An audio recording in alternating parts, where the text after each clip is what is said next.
Welcome to Bite at a Time Books, where we read you your favorite classics one bite at a time. My name is Bree Carlile, and I love to read and wanted to share my passion with listeners like you.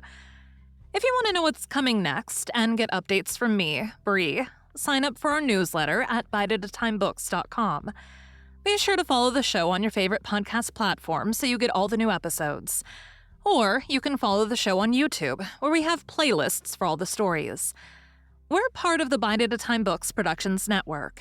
If you'd also like to hear what inspired your favorite classic author to write their novels, and what was going on in the world at the time, check out the Bite at a Time Books Behind the Story podcast, Tuesdays, wherever you listen to podcasts. Today we'll be continuing Through the Looking Glass by Lewis Carroll. Chapter 5. Wool and Water. She caught the shawl as she spoke, and looked about for the owner. In another moment, the White Queen came running wildly through the wood, with both arms stretched out wide, as if she were flying. And Alice very civilly went to meet her with the shawl. "I'm very glad I happened to be in the way," Alice said as she helped her to put on her shawl again. The White Queen only looked at her in a helpless, frightened sort of way, and kept repeating something in a whisper to herself that sounded like bread and butter, and Alice felt that if there was to be any conversation at all, she must manage it herself. So she began rather timidly. "Am I addressing the White Queen?" "Well, yes, if you call that addressing," the Queen said. "It isn't my notion of the thing at all." Alice thought it would never do to have an argument at the very beginning of their conversation. So she smiled and said, "If your Majesty will only tell me the right way to begin, I'll do it as well as I can." "But I don't want it done at all," groaned the poor Queen. "I've been addressing myself for the last 2 hours." It would have been all the better, as it seemed to Alice, if she had got someone else to dress her. She was so dreadfully untidy. "Every single thing's crooked," Alice thought to herself, "and she's all over pins. May I put your shawl straight for you?" she added aloud. "I don't know what's the matter with it," the Queen said in a melancholy voice. "It's out of temper, I think. I've pinned it here and I've pinned it there, but there's no pleasing it." "It can't go straight, you know, if you pin it all on one side," Alice said, as she gently put it right for her. "And dear me, what a state your hair is in." "The brush has got entangled in it," the Queen said with a sigh, "and I lost the comb yesterday." Alice carefully released the brush and did her best to get the hair into order. "Come, you look rather better now," she said, after altering most of the pins. "But really, you should have a lady's maid." "I'm sure I'll take you with pleasure," the Queen said. 2 pence a week and jam every other day." Alice couldn't help laughing as she said, "I don't want you to hire me, and I don't care for jam." "It's very good jam," said the Queen. "Well, I don't want any today, at any rate." "You couldn't have it if you did want it," the Queen said. "The rule is jam tomorrow and jam yesterday, but never jam today." "It must come sometimes to jam today," Alice objected. "No, it can't," said the Queen. "It's jam every other day. Today isn't any other day, you know." "I don't understand you," said Alice. "It's dreadfully confusing." "That's the effect of living backwards," the Queen said kindly. "It always makes one a little giddy at first." "Living backwards?" Alice repeated in great astonishment. "I never heard of such a thing." "But there's one great advantage in it, that one's memory works both ways." "I'm sure mine only works one way," Alice remarked. "I can't remember things before they happen." "It's a poor sort of memory that only works backwards," the Queen remarked. "What sort of things do you remember best?" Alice ventured to ask. "Oh, things that happen the week after next," the Queen replied in a careless tone. "For instance, now," she went on, sticking a large piece of plaster on her finger as she spoke, "there's the King's messenger. He's in prison now being punished, and the trial doesn't even begin till next Wednesday. And of course the crime comes last of all." "Suppose he never commits the crime," said Alice. "That would be all the better, wouldn't it?" the Queen said, as she bound the plaster round her finger with a bit of ribbon. Alice felt there was no denying that. Of course it would be all the better, she said. But it wouldn't be all the better his being punished. You're wrong there, at any rate, said the Queen. Were you ever punished? Only for faults, said Alice. And you were all the better for it, I know, the Queen said triumphantly. Yes, but then I had done the things I was punished for, said Alice. That makes all the difference. But if you hadn't done them, the Queen said, that would have been better still. Better and better and better. Her voice went higher with each better till it got quite to a squeak at last. Alice was just beginning to say, There's a mistake somewhere, when the Queen began screaming so loud that she had to leave the sentence unfinished. Oh, oh, oh, shouted the Queen, shaking her hand about as if she wanted to shake it off. My finger's bleeding, oh, oh, oh, oh. Her screams were so exactly like the whistle of a steam engine that Alice had to hold both her hands over her ears. What is the matter? She said, as soon as there was a chance of making herself heard. Have you pricked your finger? I haven't pricked it yet, the Queen said, but I soon shall, oh, oh, oh. When do you expect to do it? Alice asked, feeling very much inclined to laugh. When I fasten my shawl again, the poor Queen groaned out. The brooch will come undone directly. Oh, oh. As she said the words, the brooch flew open, and the Queen clutched wildly at it and tried to clasp it again. Take care, cried Alice. You're holding it all crooked. And she caught at the brooch, but it was too late. The pin had slipped, and the Queen had pricked her finger. That accounts for the bleeding, you see, she said to Alice with a smile. Now you understand the way things happen here. But why don't you scream now? Alice asked, holding her hands ready to put over her ears again. Why, I've done all the screaming already, said the Queen. What would be the good of having it all over again? By this time it was getting light. The crow must have flown away, I think, said Alice. I'm so glad it's gone. I thought it was the night coming on. I wish I could manage to be glad, the Queen said. Only I can never remember the rule. You must be very happy living in this wood and being glad whenever you like. Only it is so very lonely here, Alice said in a melancholy voice. And at the thought of her loneliness, 2 large tears came rolling down her cheeks. Oh, don't go on like that, cried the poor Queen, wringing her hands in despair. Consider what a great girl you are. Consider what a long way you've come today. Consider what o'clock it is. Consider anything, only don't cry. Alice could not help laughing at this, even in the midst of her tears. Can you keep from crying by considering things? She asked. That's the way it's done, the Queen said with great decision. Nobody can do 2 things at once, you know. Let's consider your age to begin with. How old are you? I'm 7.5 exactly. You needn't say exactually, the Queen remarked. I can believe it without that. Now I'll give you something to believe. I'm just 101, 5 months and a day. I can't believe that, said Alice. Can't you? The Queen said in a pitying tone. Try again. Draw a long breath and shut your eyes. Alice laughed. There's no use trying, she said. One can't believe impossible things. I dare say you haven't had much practice, said the Queen.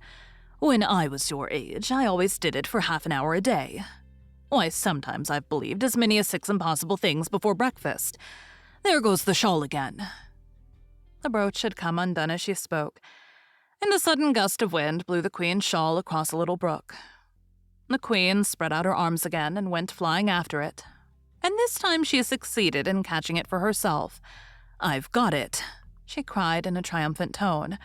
Now you shall see me pin it on again all by myself. Then I hope your finger is better now, Alice said very politely as she crossed the little brook after the Queen. Oh, much better, cried the Queen, her voice rising to a squeak as she went on. Much better. Better. Better. The last word ended in a long bleat, so like a sheep that Alice quite started. She looked at the Queen, who seemed to have suddenly wrapped herself up in wool. Alice rubbed her eyes and looked again. She couldn't make out what had happened at all. Was she in a shop? And was it really a sheep that was sitting on the other side of the counter? Rub as she could make nothing more of it. She was in a little dark shop, leaning with her elbows on the counter, and opposite to her was an old sheep sitting in an armchair knitting, and every now and then leaving off to look at her through a great pair of spectacles. "What is it you want to buy?" the sheep said at last, looking up for a moment from her knitting. "I don't quite know yet," Alice said very gently. "I should like to look all round me first, if I might." "You may look in front of you and on both sides if you like," said the sheep. "But you can't look all round you unless you've got eyes at the back of your head." But these, as it happened, Alice had not got. So she contented herself with turning round, looking at the shelves as she came to them. The shop seemed to be full of all manner of curious things. But the oddest part of it all was that whenever she looked hard at any shelf to make out exactly what it had on it, that particular shelf was always quite empty, though the others round it were crowded as full as they could hold. "Things flow about so here," she said at last in a plaintive tone, after she had spent a minute or so in vainly pursuing a large bright thing that looked sometimes like a doll and sometimes like a workbox, and was always on the shelf next above the one she was looking at. "And this one is the most provoking of all, but I'll tell you what," she added, as a sudden thought struck her. "I'll follow it up to the very top shelf of all. It'll puzzle it to go through the ceiling, I expect." But even this plan failed. The thing went through the ceiling as quietly as possible, as if it were quite used to it. "Are you a child or a teetotum?" the sheep said as she took up another pair of needles. "You'll make me giddy soon, if you go on turning round like that." She was now working with 14 pairs at once, and Alice couldn't help looking at her in great astonishment. "How can she knit with so many?" the puzzled child thought to herself. "She gets more and more like a porcupine every minute." "Can you row?" the sheep asked, handing her a pair of knitting needles as she spoke. "Yes, a little, but not on land and not with needles," Alice was beginning to say, when suddenly the needles turned into oars in her hands, and she found they were in a little boat, gliding along between banks, so there was nothing for it but to do her best. "Feather," cried the sheep, as she took up another pair of needles. This didn't sound like a remark that needed any answer, so Alice said nothing, but pulled away. There was something very queer about the water, she thought, as every now and then the oars got fast in it, and would hardly come out again. "Feather, feather," the sheep cried again, taking more needles. "You'll be catching a crab directly." "A dear little crab," thought Alice. "I should like that." "Didn't you hear me say feather?" the sheep cried angrily, taking up quite a bunch of needles. "Indeed I did," said Alice.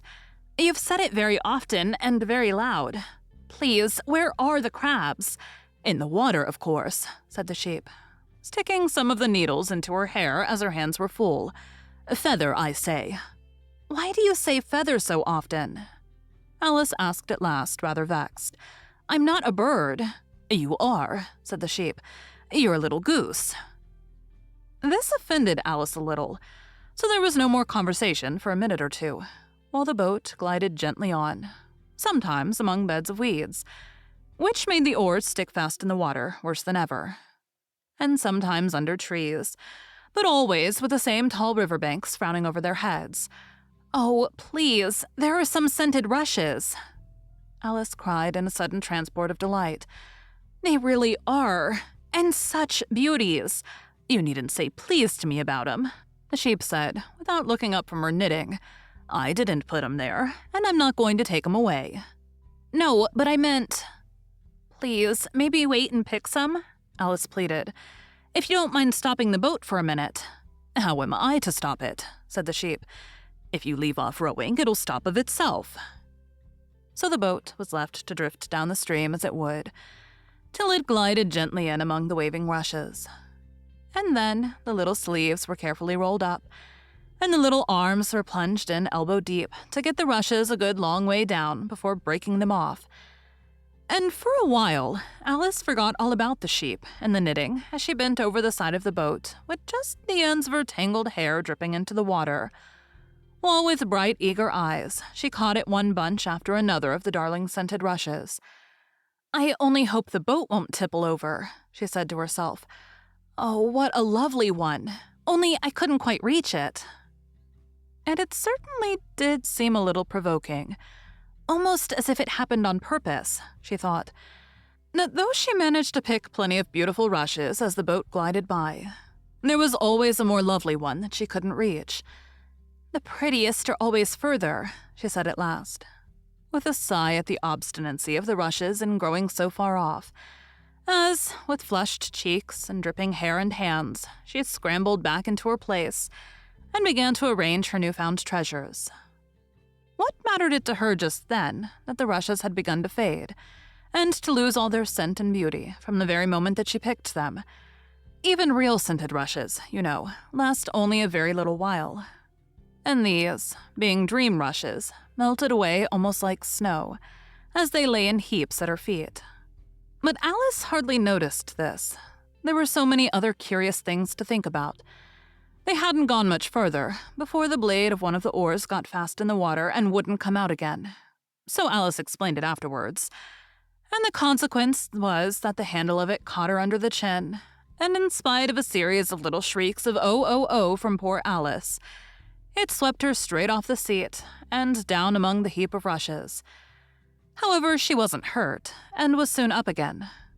The sheep went on with her knitting all the while, just as if nothing had happened.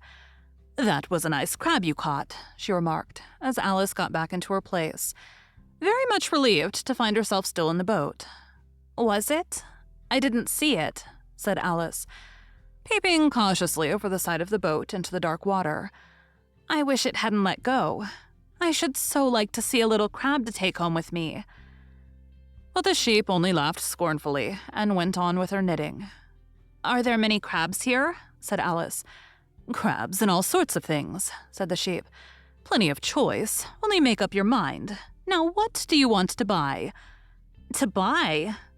Alice echoed in a tone that was half astonished and half frightened, for the oars and the boat and the river had vanished all in a moment, and she was back again in the little dark shop. "I should like to buy an egg, please," she said timidly. "How do you sell them?" "5 farthing for one, 2 for 2, the sheep replied. "Then 2 are cheaper than 1? Alice said in a surprised tone, taking out her purse.